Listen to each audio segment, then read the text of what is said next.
আজকে আমি সয়া ফল রান্না করতেছি। প্রথমে একটু লবণ আর হলুদ দিয়ে সয়া ফলটা ভালো করে ভেজে নেব। হালকা আছে, বেশি আঁচ দিলে আবার সয়া ফল পুড়িয়ে যাইতে পারে। তো চলো আমরা হালকা আছে আগে ভেজে নিই। সয়া ফলটা রান্না করবো আলু দিয়ে।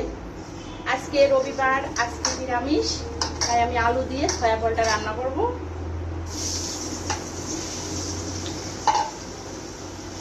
আমার খুন্তি কই? তো বন্ধুরা হালকা করে ভাজে নেব।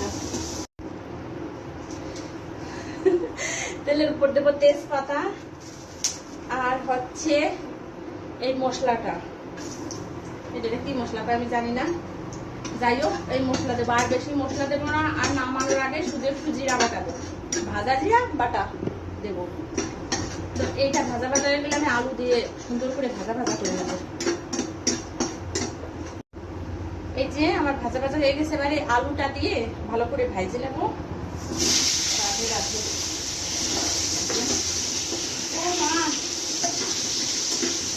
আলুটা সুন্দর ভাজা হয়ে গেলে এর ভিতর গরম জল দিয়ে আলুটা সিদ্ধ করে নেব। সিদ্ধ করে এই যে এর ভিতর লবণ, হলুদ আর একটু ধনিয়া গুঁড়ো দিছি। দেওয়ার পরে একটু পরে আবার ফোড়ন দেব। কয়েকটা কাঁচামরিচ দিয়ে দিলাম, নামাই নিয়েছি। এবার ফোড়ন দেব।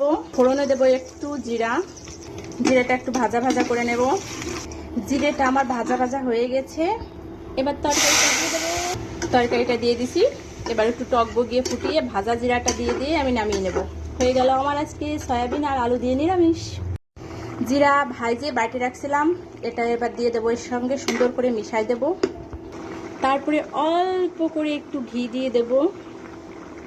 এই যে হয়ে গেছে আমার রান্না। তো কেমন হয়েছে সবাই কিন্তু কমেন্ট করে জানাবা। তো সবাই ভালো থেকো, সুস্থ থেকো, সুন্দর থেকো। Tata, bye bye.